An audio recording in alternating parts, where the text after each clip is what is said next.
Kiev. Right now, long traffic jams are forming as people head out of the city, mainly to the west of the country.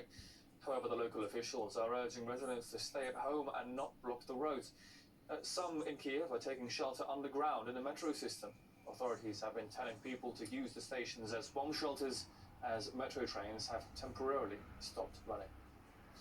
Now, we heard from some locals witnessing the chaos in the Ukrainian capital. I hear it. It's somewhere in Kiev. Sirens can be heard. They are bombing. When we landed in the airport, we heard some bangs. It was unclear what they were. We didn't see any damage. We heard the bangs while in a taxi. Nobody knew what it was. People started leaving Kiev, packing their cars into a huge traffic jam. Everything was crowded, but most people stayed home. My friends and I hope things will be okay. We hope that Kiev will not be bombed. There are huge queues for petrol stations on the roads, several hours long. It's impossible to refuel. It's good that I had a full tank, but I still have to refuel somewhere.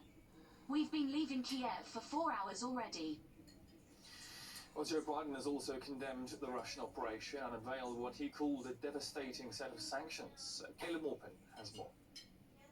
Well, when we heard from Joe Biden, the U.S. president, he laid out new sanctions on Russia. He spoke specifically of some banks that will be targeted. He specifically talked of products being outlawed to export to Russia. U.S. companies will not be able to export certain products to Russia. Later in the press conference, he was pressed about the SWIFT international banking system.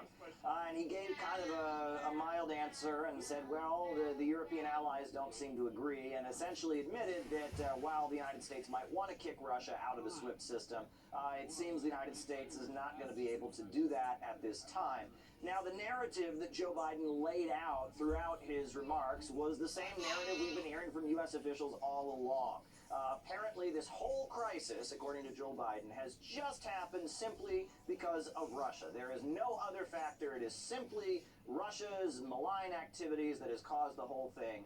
This is what we heard from Joe Biden, laying out his interpretation of events.